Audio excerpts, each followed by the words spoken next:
जैसे हम भगवान यीशु के नाम से, हम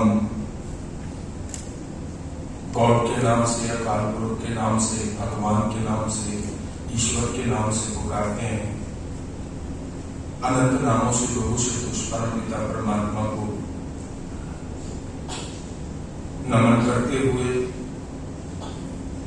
आज फादर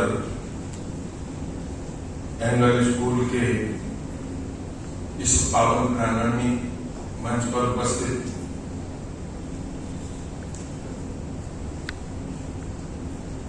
सद्भावना के स्तंभ के रूप में मंच पर जिनकी हम पावन हजूरी पा रहे हैं, परम पूज्य गोस्वामी सुशील जी महाराज,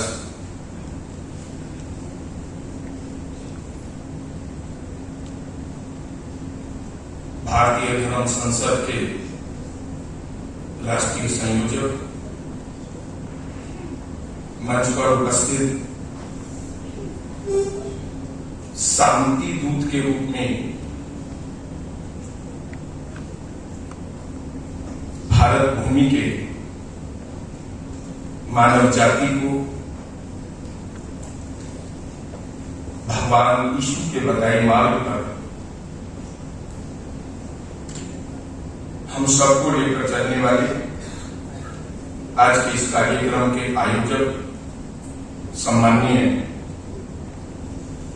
फादर बैंटू जी, मंच पर उपस्थित परम आदरणीय परम पूजनीय आचार्य योग भूषण जी महाराज, परम पूजनीय परम वंदनीय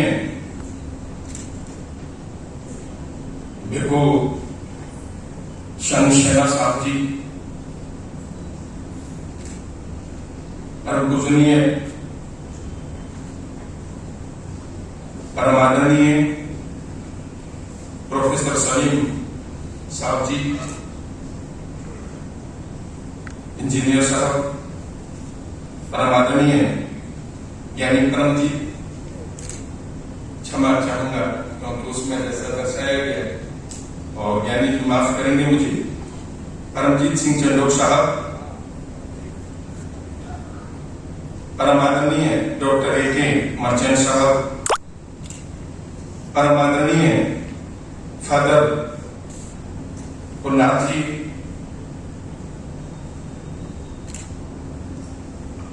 आप सभी को सादर नमन।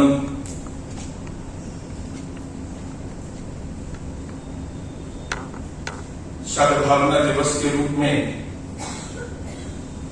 आज हम उन महापुरुषों को भी सुबह से ही मालार्पण कर रहे हैं जिन्होंने इस देश में सद्भावना को जन्म दिया है। मेरी बात बिल्कुल देहाती है, मैं इतना पढ़ा लिखा नहीं हूं। आज हम भगवान महर्षि वाल्मीकि जी की जयंती मना रहे हैं, जिन्होंने होकर दिखाया इस भारत में जिसकी इस देश को बहुत लंबी समय से जरूरत थी। जिस घर में, जिस समाज में, जिस राष्ट्र में नारी का सम्मान होता हो, वो घर, वो समाज, वो राष्ट्र सद्भावना की गंगा में गोता नहाता है, गोता लगा करके नहाता है। महर्षि वाल्मीकि जी ने वही काम किया। आज हम मोहम्मद पैगंबर साहब का जन्मदिन मना रहे हैं। जब उन्होंने यहां पर पैगाम दिया तो कितने लोगों ने विरोध में उनके साथ वो सब कुछ किया जिसके लिए मानवता कभी भी स्वीकृति प्रदान नहीं करती, लेकिन फिर भी उन्होंने प्रतिशोध में कभी किसी के सामने आकर के अपने मन को कहीं व्यथित या दुखित नहीं किया। जैसे पेड़ को डला मारने पर, कंकड़ मारने पर वो फल देता है, बदले में ऐसे ही हमारी महापुरुषों ने हमें मानवता का संदेश दिया। मेरे शुभपूर्व सभी वक्ताओं ने बहुत ही सुंदर शब्दों में हमारे नौनिहालों को, जो विश्व प्रबंधन तंत्र के स्टूडेंट हैं, उनको अपनी बात रखी। मैं एक बात यहाँ आप लोगों के बीच में कहना चाहूंगा। सद्भावना का जन्म प्रेम से होता है। उसका पहला सोपान प्रेम है। इस पर इंजीनियर साहब भी बोले हैं।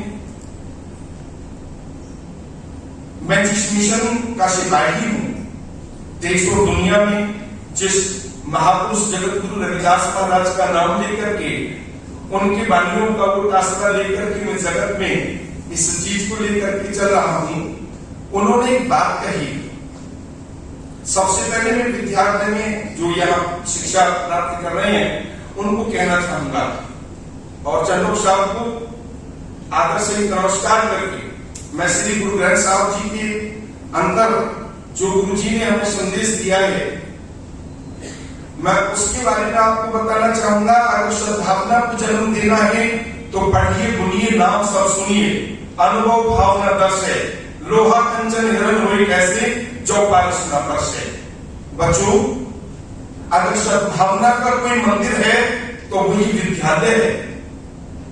इस विद्यालय में जो परमात्मा का स्वरूप तुम्हारे गुरु हैं, अध्यापक हैं, वो जो आपको शिक्षा दे रहे हैं, उसको ध्यान से पढ़ो, उसको अपने अंतःकरण में, अपने दिल रूपी डायरी में अंकित करो, उसका अनुकरण करो।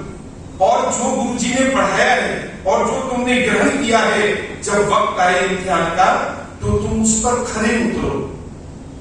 गुरु जी ने कहा था, सद्भावना को बनाए रखने के लिए अपने हृदय में दया का भाव रखो, अपने हृदय में क्षमा का भाव रखो, अपने हृदय में प्रेम का भाव रखो, अपने हृदय में शील का भाव रखो, अपने हृदय में सुविचार का भाव रखो। अगर गुरु जी ने हमें ये पढ़ाया है तो हमें इसे अपने जीवन में ग्रहण करना चाहिए।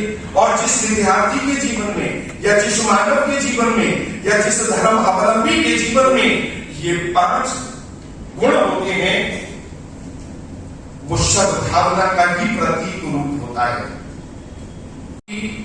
रविदास बैठियो आए, साचे स्वामी मिलन को आनंद कह होना चाहिए।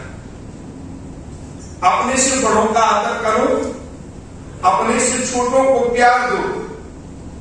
जिनको आदर दे रहे हो वो तुम्हें प्यार जरूर देंगे, जिनको आप प्यार दे रहे हो वो तुम्हें आदर जरूर देंगे। जब ये गुण हमारे अंदर होंगे तो सद्भावना स्वतः ही हमारे रोम से प्रफुल्लित होगी। क्योंकि कोई भी मजहब, कोई भी धर्म हमें नफरत नहीं सिखाता। अभी सलीम साहब कह रहे थे कि हर घर के अंदर धर्म ग्रंथ होना चाहिए और सभी धर्मों का होना चाहिए, ताकि हमें सब धर्मों की जानकारी मिले। लेकिन मेरा एक अनुरोध है, सभी धर्मों के धर्म ग्रंथों के साथ साथ मैं हाथ जोड़कर निवेदन करना चाहूंगा कि हर घर के अंदर, हर विद्यार्थी के हाथ में भारत का संविधान भी हो, ताकि वो सद्भावना का पुजारी बन करके इस देश के हर नागरिक को उसके अधिकारों के प्रति सचेत कर सके और स्वयं के जीवन को भी वो भारतीय संविधान पढ़ करके अलंकृत कर सके। मेरा ये निवेदन है। मैं अध्यापकों को भी निवेदन करूंगा कि इस ग्रंथ के बिना मुझे ऐसा लग रहा है कि सद्भावना शब्द कहीं अधूरा रह जाता है। इसलिए हमारे सभी धर्मों को पढ़ने के बाद, ग्रंथों को पढ़ने के बाद, डॉक्टर अम्बेडकर साहब ने भारतीय संविधान जो दिया वो सद्भावना का साक्षात स्तंभ है, प्रतीक है। आशा करूंगा बन में खोजत क्या फिरे, बन में पीतम ना है, रविदास हमारो साइया, मानव प्रेम ही मान, हम मनुष्य से प्रेम करें।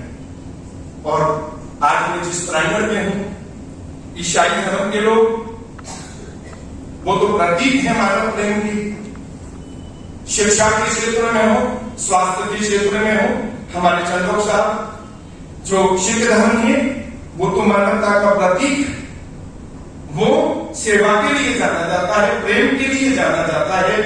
और हमारे आचार्य योग भूषण जी महाराज जी, हमारे आचार्य गोस्वामी सुशील जी महाराज जी, जो साक्षात प्रेम की मूर्ति है, प्रतीक है प्रेम का, सद्भावना का स्तंभ है, जो मैं समझता हूं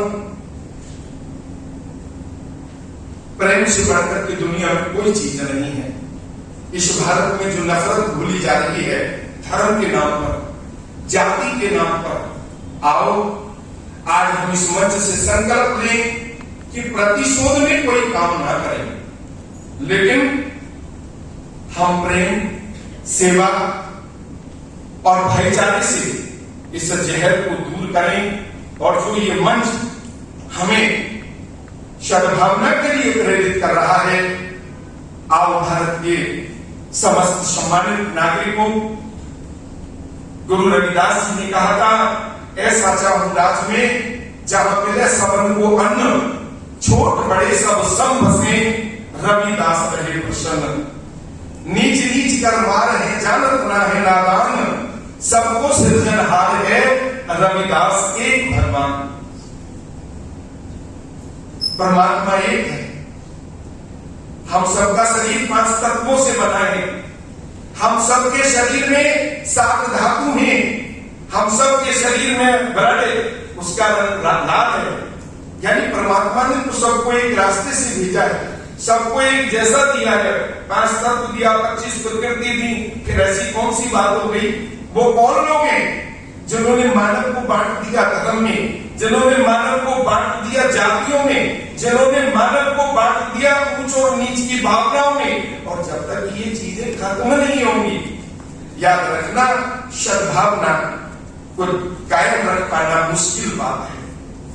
आज वो लोग ज्यादा हो सकते हैं जो जहर बोल रहे हैं, लेकिन मेरे को विश्वास है कि यह मंच भारत सहित पूरे विश्व को अपने महापुरुषों के पावन संदेशों को पहुंचाने में एक दिन जरूर कामयाब होगा। और यही मानव जीवन का उद्देश्य भी है कि जियो और जीने दो। अगर ये बात हमारे अंदर आ गई तो हम अपने महापुरुषों के सच्चे सेवादार हैं, पुजारी हैं। कहने के लिए हमारे महापुरुषों ने सब कुछ कह दिया है।